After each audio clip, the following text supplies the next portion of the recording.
अस्सलाम वालेकुम दोस्तों, उम्मीद है कि आप लोग ठीक हैं, खैरियत से हैं। अल्लाह पाक आपको अपने हिफ्ज़-ओ-अमान में रखे। हमारी दुआएँ हमेशा आपके साथ हैं। खुश रहें, आबाद रहें। आपके बच्चों पर आपका साया कायम रहे और आपके वालिदैन का साया कायम रहे। हमारे एक बड़े अच्छे दोस्त हैं, उनकी तबीयत ठीक नहीं है, शायद नाम लेना मुनासिब नहीं हो, लेकिन मैं और आप उनको सुबह-शाम देखते हैं। हर जगह पे देखते हैं, ट्विटर पर सबसे ज़्यादा मज़े का वो लिखते भी हैं। उनकी भी तबीयत ठीक नहीं है, उनका लिए भी दुआ फरमाएँ। अल्लाह पाक उनको सेहत कामिला अता फरमाए। दोस्तों आज इमरान खान के लिए एक कोहराम का दिन, सोग का दिन, पाकिस्तान के लिए दो बड़ी खुशखबरियां हैं। एक यौम तकबीर है, तो दूसरा आज नवाज शरीफ पार्टी के सदर मुंतखब हो चुके हैं। साकब निसार जैसे मोहरे गुम हो गए, सियासी किरदार बन गए। गैर मुंतखब कुत्ते जिनके किरदार महसूस महसूस मुद्दत के बाद बदल जाते हैं, उन्हें समझना चाहिए कि वक्ती तौर पर तो आप किसी जमहूरी लीडर को पर्दे से हटा सकते हैं, लेकिन मुस्तकबिल उन्हीं का होता है। साकब निसार ने नवाज शरीफ से पार्टी सदारत छीनी, जो आज 6 साल बाद उन्हीं को वापस मिली, लेकिन साकब निसार गुम हो गया। आज के अजलास में नवाज शरीफ के खिलाफ साजिश करने वाले तमाम मोहरे और किरदारों को कटहरे में खड़ा किया जाए, जवाबदेही का अमल शुरू किया जाए। नवाज शरीफ को सदर मुंतब होने के बाद नून लीग की जनरल कौंसिल ने अकाउंट जो में करार पेश की। नवाज शरीफ ने पार्टी सदारत संभालते ही जहीरुल इस्लाम को भी रगड़ा लगा दिया और इमरान खान ने चैलेंज दिया है कि वो चैलेंज जो है वो मैं आपको क्लिप सुनाऊंगा साथ साथ, और फिर उस पर साथ साथ बात करते हैं। क्या ख्याल है? पुराने वाले स्टाइल आ जाओ फिर। लेकिन उसके बावजूद मैंने कहा हम सबको मिलकर साथ चलना चाहिए, तो मैं उस गरज से उनके पास गया और मैंने कहा कि आप आए, पार्लियामेंट में आए, आप हमसे आके बैठ के मुशावरत करें, आए मिलके मशवरे से गवर्नमेंट चलाएं। तो उन्होंने, जनाब आपको पता है, उन्होंने मुझे आखिर में कहा, अच्छा नवाज शरीफ साहब ये बनी गाला की जो सड़क आती है ना, ये बनवा दें आप। बनी गाला की सड़क पे बात खत्म हुई। मैंने कहा अच्छा जी बनवा देंगे। वो मैंने हफ्ते 10 दिन में बनी गाला की सड़क बनवा दी। उसके बाद मौसूफ चले जाते हैं लंदन, और डेट था अच्छा, लेकिन उसके और वहां पर जाके वो लंदन हैं। अच्छा, यहाँ पर जो मियां धरनों साहब का जो है ना, उनकी एक चीज देखें कि जब आपको याद होगा कि इमरान खान साहब, ये तो मियां साहब ने एक वाकया सुनाया, दूसरा ज़र्फ वाला जो वाकया, सड़क वाला वाकया, वो मियां साहब अक्सर बात कर रहे हैं। एक बात जो मियां साहब कभी नहीं करते, वो मैं आपको बताता हूँ कि जब इमरान खान साहब के साथ वो हादसा पेश आया और वो चढ़ते वक्त लिफ्ट से गिर गए थे, हॉस्पिटल में थे, मियां साहब ने अपनी पूरी की पूरी जो वो इलेक्शन कैंपेन है उस दिन के लिए मौखर कर दी, क्योंकि लीडर हैं इमरान खान साहब हैं, वो गिर गए हैं, तो उनकी तीमारदारी के लिए हॉस्पिटल में चले गए थे। ये होता है बड़ा इंसान कि उन्होंने सियासी इख्तिलाफात सारे एक साइड पर रख दिए और हॉस्पिटल पहुंच गए इमरान खान साहब की तीमारदारी करने के लिए। बेनजीर साहबा शहीद हो गई तो उस वक्त वो इस्लामाबाद पिंडी नवाही थे, फौरन हॉस्पिटल चले गए। हालांकि उनको पता था कि इस वक्त जो पाकिस्तान पीपल्स पार्टी के लोग हैं वो कितने गम और गुस्से में होंगे, लेकिन वो फिर भी उनके दरमियान में पहुंच गए, सहारा दिया जाके, असरा दिया जाके, उनके साथ खड़े हो गए। ये बड़े इंसान की निशानी होती है। तो जब इलेक्शन जीतने के बाद, वज़ीर-ए-आज़म बनने के बाद, वो इमरान खान साहब के घर पे चले गए कि देखिए इमरान खान साहब आए, हमारे साथ पार्लियामेंट में बैठे, अपने मसाइल पर बातचीत करते हैं, जो भी मसले हैं उनको पार्लियामेंट में बैठ के हल करते हैं। पार्लियामेंट में बैठते हैं, हल करते हैं। बहुत बड़ा ऑफर लेकर गए, लेकिन इमरान खान साहब ने मांगा क्या? अब मेरी सड़क बना दो। मतलब शायद उसको अंदाजा ही नहीं था कि मियां साहब उसके लिए क्या कर सकते हैं या आने वाले वक्त के लिए पाकिस्तान में क्या हो सकता है, सोचे। लेकिन उस बंदे ने मांगा क्या है जी? वो इमरान खान साहब के बारे में यही है ना कि वो अगर एयरपोर्ट पे खड़े हों और वहां से कोई कॉफी चाय लेने पड़ जाए, लाइन में लगे हों, आगे वाला बंदा जो है पर्स निकाले, उसमें कुछ उसमें कुछ डॉलर हो या यूरोज हो, तो इमरान खान की जो है ना उस पर्स पर नजर होगी कि इसके अंदर से ये सारे पैसे कैसे निकाले जाए। वो निकाल लेते हैं, उनको फन है, माहिर है, वो कोई ना कोई बहाना बनाकर, कोई ना कुछ जिस्म का हिस्सा दिखाकर वो कहते हैं कि ये बीमार हैं या वटेवर, एक्सरे दिखाने वाली गल। तो उन्होंने मांगा क्या? एक सड़क। उन्होंने कहा जी मियां साहब वो मुल्क चलते रहेंगे, कोई गल नहीं, वेखा लांगे, तुसी मेहरबानी करो साड़ी सड़क बनवा दो। उसके बाद मियां साहब क्या फरमाते हैं ये भी सुने जरा। आप जानते हैं सारी इस बात को। और फिर वहां पर वो जो लोग हैं, आप सुन ये लें। लंदन एक हमारे चले वो गए। जर्नलिस्ट हैं, क्या नाम है उनका, मुबश्शिर लुकमान साहब, वो कहते मैं उस मीटिंग में खुद मौजूद था, बल्कि होटल का बिल भी मैंने दिया। वहाँ पे वो एक अपना वो जर्नैल साहब थे, एक मौलाना साहब आए थे कनाडा से, और एक अपना इमरान खान थे, फिर चौधरी परवेज लाई थे। इन सब ने मिलके प्लान बनाया कि जी नवाज शरीफ की हुकूमत को हमने ख़त्म करना है, और ये आए और धरने दिए आके। उसके बाद फिर दूसरी मीटिंग की बात करता है कि जब मेरे पास एक बंदा भेजा गया कि नवाज शरीफ साहब आप जो है ना वो इस्तीफा दें और घर जाएं, धरनों के दौरान। ये मैं आप वो बता रहा हूं जो वजीर आजम पे गुजर रही है। हमारे वजीर आजम इन ऐसी ऐसी चीजों से गुजरे हैं, और मुझे कहा गया कि आप इस्तीफा दें और घर जाएं, वरना आप फिर आप अपना तैयार रहें कि आपके साथ वो सलूक किया जाएगा जिसको आप याद रखेंगे। तो मैंने तो उनका मैंने कहा जी आपने जो करना कर लें, नवाज शरीफ ने कभी इस्तीफा नहीं दिया। यहां पर फिर रोकूंगा। अब देखें, अब मियां साहब जो है वो खुलकर उस लंदन साजिश का जिक्र कर रहे हैं, जिसका जिक्र हमने पिछले दिनों प्रोग्राम किया था अदर साहब से, अदर जवेद साहब से यूके से। उन्होंने बताया था कि क्या साजिश है। इसमें मुर्तजा अली शाह साहब जो कि जियो न्यूज के कॉरेस्पोंडेंट है, वहां से ब्यूरो चीफ है लंदन से, इंग्लैंड के, उन्होंने भी ये पूरी स्टोरी सुनाई हुई है कि यहाँ पर जो जनरल जहीरुल इस्लाम साहब, ताहुल कादरी साहब, परवेज लही साहब और इमरान खान साहब जो हैं, ये सारे लंदन में इकट्ठे हो गए, और लंदन में इकट्ठे होकर इन्होंने डिसाइड ये किया कि अब हमने नवाज शरीफ की हुकूमत गिरानी है। तो नवाज शरीफ की हुकूमत गिराने के लिए जो जो भी करना पड़ेगा वो किया जाएगा। और फिर वहां पर डिसाइड ये हुआ कि ज़ाहिर है जनरल साहब ने कहा होगा कि जनरल साहब ने कहा कि जी आए पाकिस्तान, हम आपको तमाम सहूलतें प्रोवाइड करेंगे, और सहूलतें प्रोवाइड करने के बाद आपका धरना दिया जाएगा। आप धरना देंगे, और जब वो प्रेशर कर लिया जाएगा तो फिर उस प्रेशर में नवाज शरीफ जो जाहिर है खुद ब खुद धरना देके चला जाएगा। ऐसा हुआ। उस धरने के दरमियान में ये बताया गया जनरल साहबान के जो लोग थे, जो मियां साहब के साथ सर्व कर रहे थे, कि मियां साहब जो ये हजूम है वो वज़ीर आज़म हाउस के गेट पर पहुंच गया, और वो किसी भी टाइम अंदर इंटर हो सकता है। तो आपका हेलीकॉप्टर तैयार पड़ा है और आप बैठे लाहौर में, आप पहुंचे क्योंकि यहाँ पे आपकी जान को खतरा है। अब बताने वाला जो है ना, उस वक्त मुझे याद है मेरे जब इरफान सिद्दीकी साहब से इंटरव्यू, उन्होंने बताया कि हम लोग पास बैठे हुए थे, जब उन्होंने फरमाया, कुछ और लोग भी थे, अब कुछ लोग मेरे ज़हन से मेरे नाम निकल रहे हैं, तो वो सिद्दीकी साहब को फौरन बुलाया था कि आप आए, और सिद्दीकी साहब बताते हैं उस धरने के अंदर से पिछले रास्ते से वो गाड़ी घुमा घुमा के लेके गए थे। तो सिद्दीकी साहब गए तो वो बैठे थे, तो मियां साहब जो है इतने पुरसकून लहजे में पुरसकून बैठे हुए थे कि किसी जगह पे कोई नामो निशान नहीं था कि इस वजीर आजम को कोई परेशानी है कि मेरे वजीर आजम हाउस के बाहर कुछ शरपसंद जो है वो आ गए, और वो किसी वक्त भी वजीर आजम हाउस में दाखिल हो सकते हैं। तो मियां साहब ने जब ये पैगाम लाया गया, उनकी जो साथ में जो अस्करी उनके साथ जो ड्यूटी पे ममूर है, उन्होंने कहा जी मियां साहब आपको यहाँ से निकलना होगा, क्योंकि वो बिल्कुल सामने पहुंच चुके हैं। तो मियां साहब ने कहा जी ये जो पहले से मेहमान बैठे हैं इनके लिए भी एक चाय और लाओ, और ये जो अभी मेहमान है वही भी एक और चाय लाए, और खुद भी बैठकर चाय पिए। हम कहीं नहीं से जा रहे, और अगर हम आज यहाँ से चले गए तो फिर आदत पड़ जाएगी कि किसी भी मुंतखब वज़ीर आज़म को 2-4 हजार लोगों को ले आए और निकाल कर बाहर फेंक दे, ऐसा नहीं होगा। तो मियां मोहम्मद नवाज साहब ने जब उनसे कहा गया कि आप इस्तीफा दे दें, उन्होंने इस्तीफा नहीं दिया। तो फिर ये पूरा स्टेज तैयार किया गया, कुछ ढोलकियां, कुछ नाचने गाने वाले, इमरान खान और तारुल कादरी साहब, जिन्होंने ये 126 दिन वहां पर ड्रामा किया। आगे सुने मियां साहब क्या फरमाते हैं।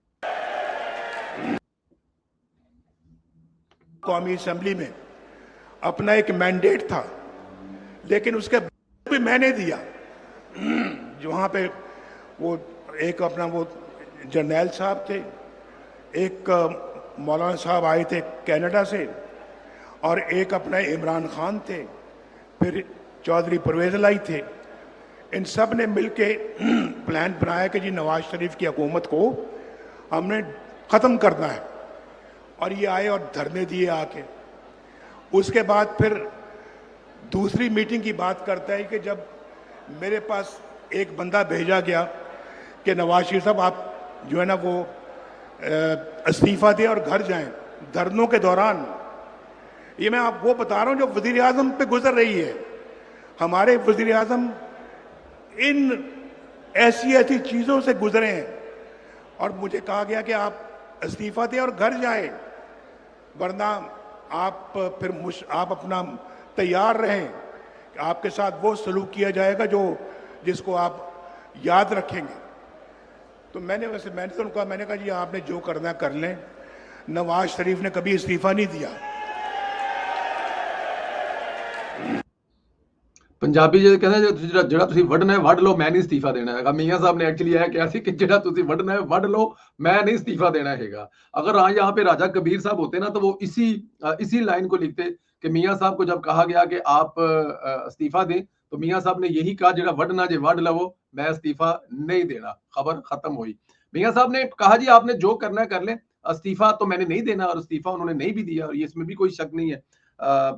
ये मियां साहब की बहादुरी है, ये मियां साहब ही हैं। देखिए जो बंदा अमेरिका के सामने खड़ा हो सकता है और जो बंदा $5 अरब की जिसे कहते हैं कि आप वो ठुकरा सकता है, उसको इन पैसों से, इन धमकियों से कैसे डरा सकते हैं।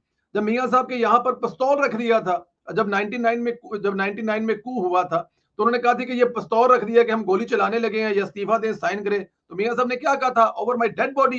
तो क्या वो मियां साहब इन चंद शर्पसंदों से, एक खिलाड़ी से और दूसरे अनाड़ी से और तीसरे मौलवी से डर सकते थे? मियां साहब नहीं डर सकते थे। और ये वही नवाज शरीफ है, जब से सियासत संभाली है, जब से सियासत में आया, अपनी उस बात पर, अपने उस असूल पर, मौकफ पर कायम है, आज भी कायम है। मियां साहब ने मजीद क्या कहा वो भी आपसे रिक्वेस्ट करते हैं कि अली साहब से हमें वो भी सुनाए। भाई जरा देना, अगर वो कहाँ कागज, हाँ वो कहते हैं, वो सुन ले वही जो लंदन गए थे जर्नैल ज़हीरुल इस्लाम जी, वो कहते हैं कि हमने अपनी खुद बात करता है, सुने जरा मुलाहिजा फरमाएं। हमने मुख्तलिफ पार्टियों को ट्राई किया, ख्वाजा साहब इधर तवज्जो, हमने मुख्तलिफ पार्टियों को ट्राई किया, हमने तीसरी फोर्स को अलाउ किया। वो तीसरी फोर्स हमें लगा कि शायद डिलीवर कर सकती है, और वो सिस्टम, वो कह रहे हैं कि और वो सिस्टम हमें पीटीआई के अंदर नजर आया। इमरान खान साहब, आप सब बातों को छोड़ें, आप हमें ताना देने से पहले या हम पर उंगली उठाने से पहले आप हमें बताएं कि ये तीसरी फोर्स जो है वो आप नहीं थे। बताएं जरा, बता दें आज। अगर वो आप नहीं थे तो मैं सियासत से रिटायर होकर घर चल जाने को तैयार हूं।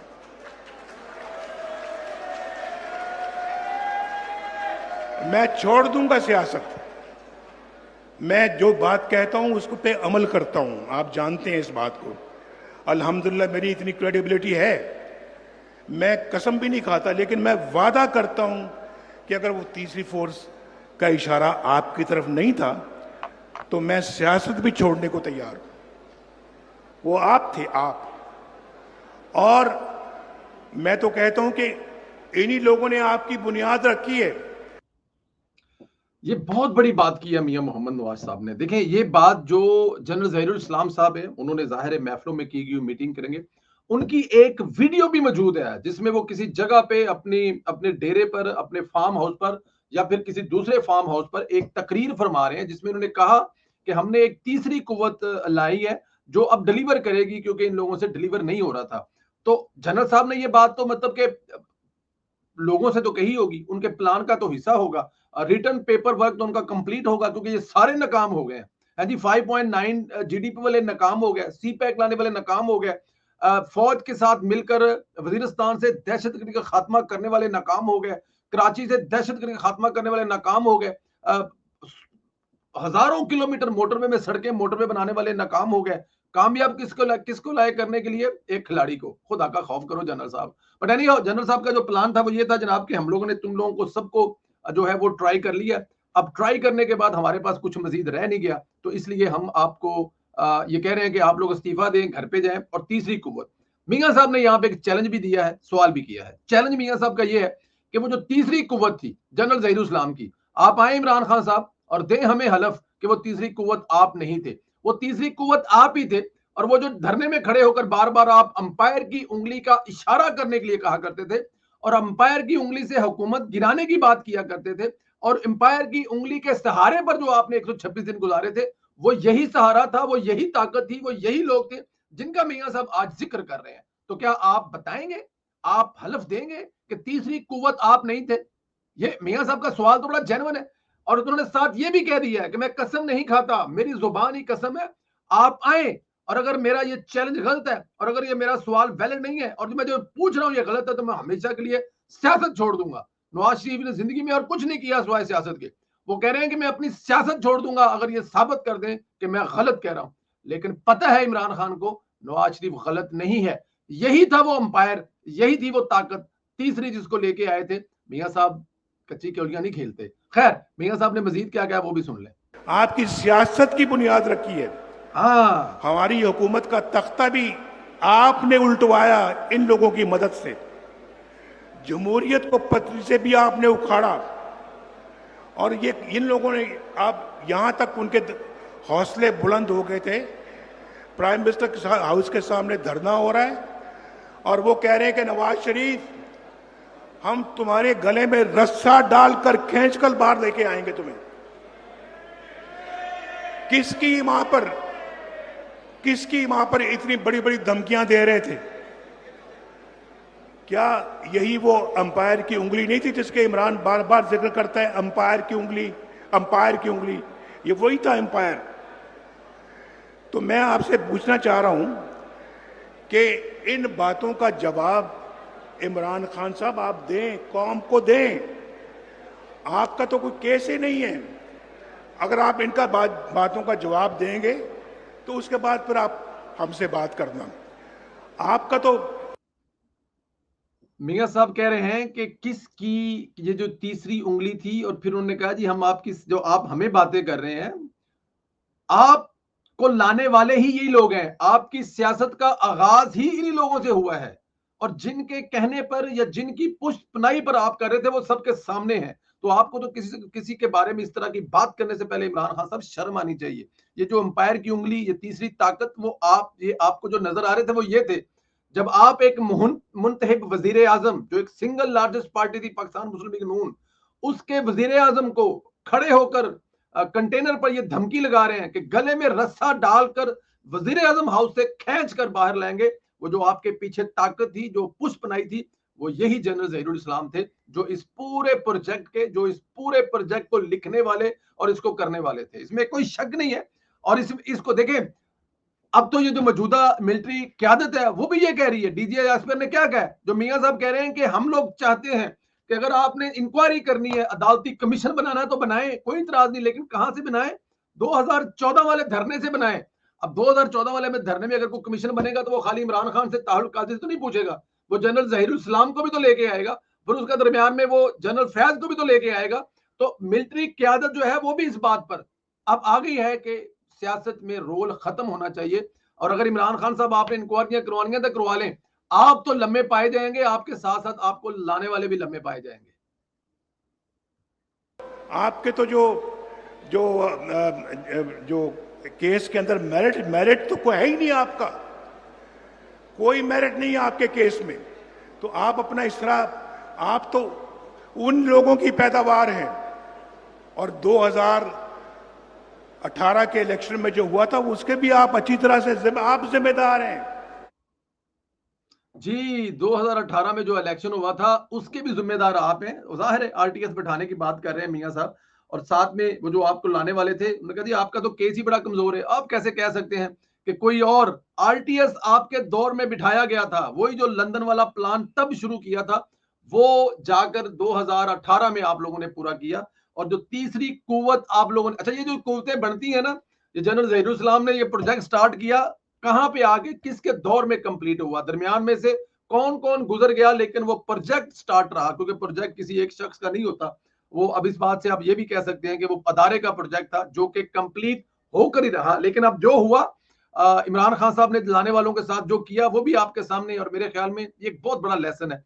इस लेसन को पढ़ लेना चाहिए, सीख लेना चाहिए कि गैर फितरी तौर पर जो चीजें की जाती हैं उनका जवाब यही होता है।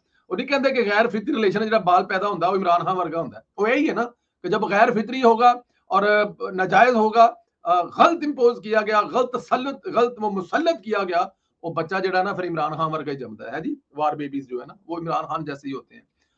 डेफिनेट, अब मैं इससे ज्यादा क्या कहूंगा, लेकिन खैर आज मियां साहब ने जो जो आज खिताब फरमाया है मेरे ख्याल में कंप्लीट था।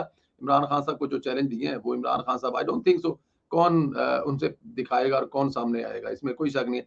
चलें जी, इमरान खान साहब जो है ना ये अपने शिकंजे में खुद फंस रहे हैं। अपने अजायम जाहिर करने पर रियासत को आसानी होगी है इसका इलाज किया जा सके। रियासत ने इलाज शुरू किया जा रहा है।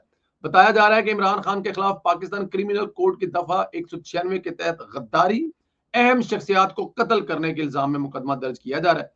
इस मुकदमे में अहम तरीन गवाह भी मौजूद है, जिसमें सहाफी और जेल हकाम भी हैं, जिसके सामने इमरान खान बागियाना गुफ्तगू किया करते थे। तो पहले दिन हम बात की थी, बताया था कि इमरान खान साहब कहते हैं कि मैं अगर दोबारा इक्तदार में आ गया तो दोबारा इक्तदार में आकर मैं फलां फलां बंदों को नहीं छोड़ूंगा। उनमें सियासी जाहिर है लोगों के तो नाम लेने लेने हैं, उनमें साथ में उन्होंने जो मौजूदा मिलिट्री क्यादत है उनके भी नाम लिए हैं कि अगर वो बाहर आए, इक्तदार में आए, तो ये 5-7 लोगों को सरेआम फांसी दे देंगे, किसी एक को भी नहीं छोड़ेंगे। तो मेरे ख्याल में ये साबिक वज़ीर-ए-आज़म को ज़ेब नहीं देता। और इमरान खान साहब की शख्सियत भी ऐसी है कि वो अगर उनको मौका मिलेगा तो ये वो कर गुजरेंगे। देखें, कल शामी साहब ने एक टीवी में बड़ी खूबसूरत गुफ्तगू की। उन्होंने कहा इमरान खान साहब आप ऐसा माहौल नहीं बनाया, आप ऐसा माहौल ही नहीं बना रहे कि आपके मुखालफिन आपको छोड़ने के बारे में या ढील देने के बारे में सोचें, क्योंकि आप ऐसी गुफ्तगू कर रहे हैं, ऐसा काम कर रहे हैं, ऐसी चीजें कर रहे हैं कि आप डरा रहे हैं कि अगर तुम लोगों ने मुझे छोड़ दिया तो मैं तुम लोगों सबको मार दूंगा, खत्म कर दूंगा। तो कैसे आपकी जान खलासी होगी? आप हर गुजरते दिन के साथ एक नया जो है वो पंगा लेते जा रहे हैं, पंगा खोलते जा रहे हैं। अपने कमेंट्स में याद रखें, मियां मोहम्मद नवाज शरीफ के सदर बनने के बाद आप क्या समझते हैं कि साकिब नसार जैसे गंदे और गलीज लोगों का मुंह काला हुआ है? इस पे जरूर कमेंट करें। और मियां साहब 28 मई वाले हैं, 9 मई वाले हैं, इस पे भी अपना कमेंट जरूर दें। और इंशाल्लाह ताला आप लोगों से अगले वीलॉग में फिर मुलाकात होगी। आज रात का प्रोग्राम बहुत अहम है, देखना मत भूलिएगा। परवेज शीर साहब के साथ वो बातें जो इससे पहले 28 मई 1998 के बारे में आपने कभी नहीं सुनी होगी।